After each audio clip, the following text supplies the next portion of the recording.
बिहार के most wanted और गोपालगंज के कुकुरहुक्का निवासी सुरेश यादव की हत्या के मामले में पश्चिम बंगाल और गोपालगंज पुलिस को बड़ी सफलता मिली है। गोपालगंज पुलिस ने इस मामले में फरार चल रहे कुख्यात अपराधी गोरख यादव को गिरफ्तार कर लिया है। उसकी गिरफ्तारी सिंधवलिया थाना क्षेत्र के कुंड सुपौली गाँव से की गई है। बताया जा रहा है कि सुरेश यादव हत्याकांड काफी चर्चित रहा है और इस मामले में पुलिस लगातार आरोपियों की तलाश में जुटी हुई थी। अब गोरख यादव की गिरफ्तारी को इस केस में एक अहम उपलब्धि मानी जा रही है। इस मामले की जानकारी देते हुए एसपी विनय तिवारी ने बताया कि हत्याकांड में शामिल अन्य आरोपियों की गिरफ्तारी के लिए लगातार छापेमारी की जा रही है। उन्होंने बताया कि इस केस के अन्य फरार आरोपी रंजन यादव पर 10,000 रुपए का इनाम घोषित किया गया है। बिहार और हावड़ा पुलिस की संयुक्त टीम उसकी तलाश में लगातार दबिश दे रही है। गौरतलब है कि सितंबर 2025 में पश्चिम बंगाल के हावड़ा में सुरेश यादव की गोली मारकर हत्या कर दी गई थी। घटना के बाद से ही पुलिस मामले के खुलासे और आरोपियों की गिरफ्तारी में जुटी हुई थी।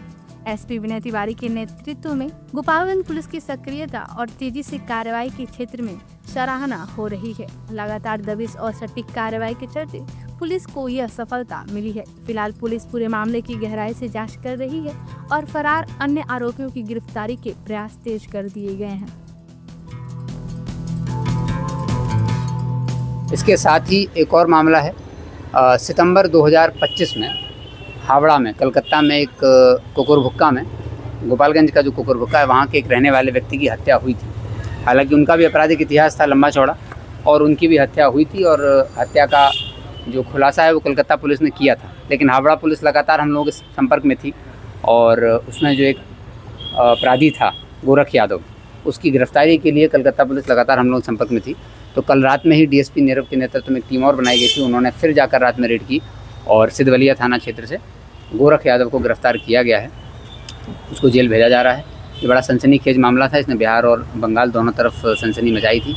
इसके साथ ही इस केस में एक और मुख्य अभियुक्त है, अपराधी है जो भागा हुआ है, रंजन यादव। वो भी कुकुरहुक्का का रहने वाला है। तो गोपालगंज के जो निवासी हैं उस क्षेत्र के, इस बात पर नज़र रखें और अगर ये अपराधी कभी भी उसमें दिखता है तो सीधे मेरे मोबाइल पर मैसेज भेज सकते हैं। बहुत सारे लोगों का मैसेज आ भी रहा है।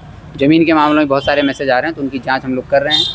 जो भी इस तरह के मामलों में रंजन कुमार की सूचना देगा उसको हम लोग 10,000 रुपये के नगद पुरस्कार से भी सम्मानित करेंगे। और आने वाले जो 26 जनवरी और 15 अगस्त का जो कार्यक्रम होगा उसमें भी जिला पुलिस की तरफ से उनको विशेष सम्मान दिया जाएगा। तो जिसके पास भी ये सूचना रहेगी वो हम लोगों को डायरेक्टली सूचित कर सकता है। मोबाइल पर ऐसे मैसेजेस आ रहे हैं, तो मुझे उम्मीद है कि लगातार लोग ऐसे मैसेज भेजेंगे। जिसमें गोरख यादव को गिरफ्तार किया गया है और गंगदयाल यादव को जमीन के मामले में गिरफ्तार। Thank you. गंगदयाल की तरह सर और भी भूमाफिया है जिन्हें चिन्हित किया गया या तैयार की गई है? ऑलरेडी चिन्हित है, केवल कार्रवाई की देरी थी, तो हम लोग कार्रवाइयाँ कर रहे हैं।